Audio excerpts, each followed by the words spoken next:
let's talk about vital signs. Vital signs are key measurements that tell us a lot about what is going on with somebody inside of their body.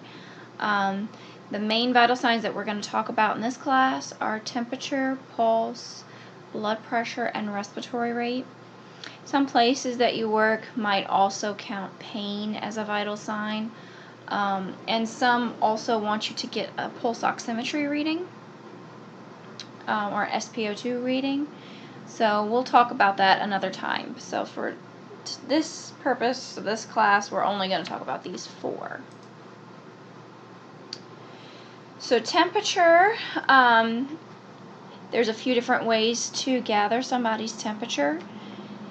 The most common way is the oral way, which means by mouth, and that usually is done with either a digital or an electronic thermometer. This is a digital thermometer. This is probably what you have in your house at home. And the way that you would measure with this one is simply to push the button, wait for it to beep. It'll usually have an L on there. Then you would place it underneath the tongue and hold it there until it beeps again. Like I said, this is probably what you have in your house. Important things to remember if you're getting an oral temperature is you want to make sure that the person hasn't just had something to eat or drink, whether hot or cold, and that they don't have any ulcers in their mouth. You also want to do this with somebody who is fairly cooperative, because if they're going to keep talking or open their mouth constantly and not hold it under their tongue, you're not going to get an accurate temperature. The rectal route is placing a thermometer in the anus and keeping it there until it registers the temperature. One important thing to note about digital and electronic thermometers is usually they have a color code on them. Like you'll see this is blue at top.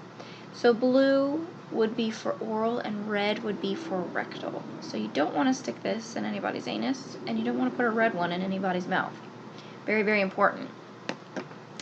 So that way you would get closer to a core body temperature, so you'll see that the temperature is slightly higher. The normal is slightly higher, about 1 degree higher. And it's closer to what your body's real temperature is. You wouldn't want to do this to anybody if they're uncooperative, because you could really damage them, damage their anus if they're moving around a lot. And you wouldn't want to do it if somebody's having excessive diarrhea or if they have real bad hemorrhoids, because it can be painful. The axillary goes under the arm. Okay, so you would use a thermometer, and you want to make sure that you have skin contact. Obviously, don't put it right on top of their clothing, because you're not going to get the temperature of their body if you do that. This might be good for somebody if they're not cooperating with you, like if they have dementia or if they're a child, and they're just not going to let you get an oral or a rectal temperature. So tympanic goes in the ear, and this works really well for kids because it's not very invasive. You wouldn't want to do it if somebody has a lot of ear drainage. Obviously that would interfere. And then temporal is the temporal artery temperature. Sometimes it swipes across the forehead and behind the ear. So that's something that you're going to want to practice before you do it. Those are very, very accurate. So you'll see the tympanic and the temporal, they have exact temperatures because they're very accurate. They don't really even give you a range for that. We don't consider somebody to be febrile usually until they have a temperature above 100.4 orally or 101.4 rectally. So sometimes you'll hear people say, oh, I have a fever of 99. That's not considered a fever. That's actually a high normal. So there is definitely a range there. But you'll see the range is very slim. You know, it's only 2 degrees for oral and rectal. So our bodies like to be at a pretty consistent temperature throughout the day. There are some things that can affect our body temperature. If we're very stressed out, you know, if you get up to give a presentation, something you feel very flushed, your body temperature is going up. If you're sleeping at night, then you're usually relaxed, your body temperature goes down. So age too, as people age, they have more difficulty controlling their body temperature. They might be cooler. Kids also, very young kids, when they get sick, they can get very high fevers. And if you have an adult that gets a fever that high, they would be having seizures. You know, they can't tolerate that huge fluctuation in temperature. Gender too, females during that special time of the month, usually the body temperature goes up a little bit higher.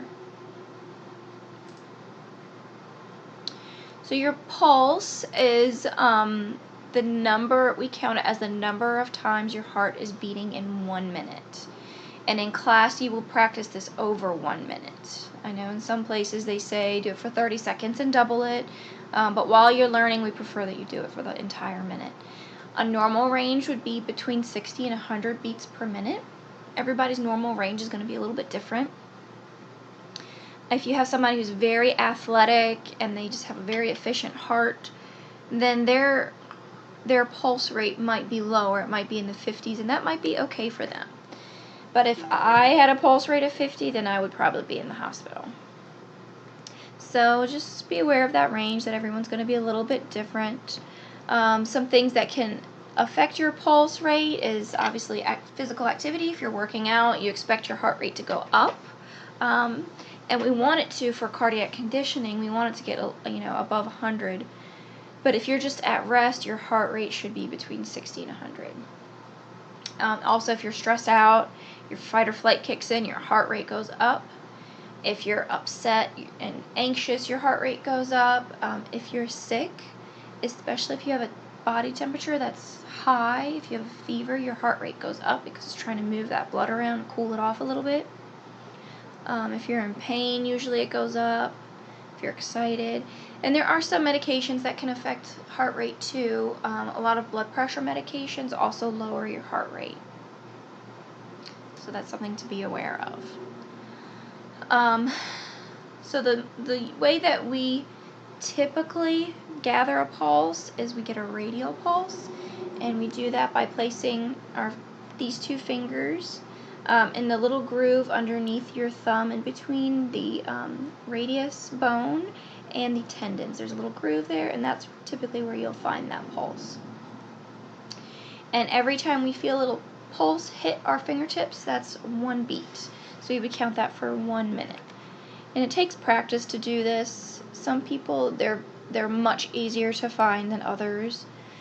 So you just want to practice on yourself and then practice on some other people so that you can get used to what it feels like. So we're noting the regularity with that. We want to make sure there's a regular beat. If it's very irregular, then that can indicate a problem, an arrhythmia. So we'd want to report that right away. An apical pulse you would get with a stethoscope. Okay, you can't typically feel an apical pulse. You have to listen to it. So you would get your stethoscope and listen with the diaphragm right here. It would go to the apex of the heart, which is why it's called an apical pulse, which is 5th intercostal space, midclavicular line. So you take the clavicle, go right about the middle, and go down about 5 ribs, and right underneath that breast is where you will find it. It can be very hard to find this on a female, so if you're practicing, you might want to practice on a male. Sometimes with females we can't get it because of that breast tissue in the way, so we do allow you to come up a little bit higher. And you would just count lub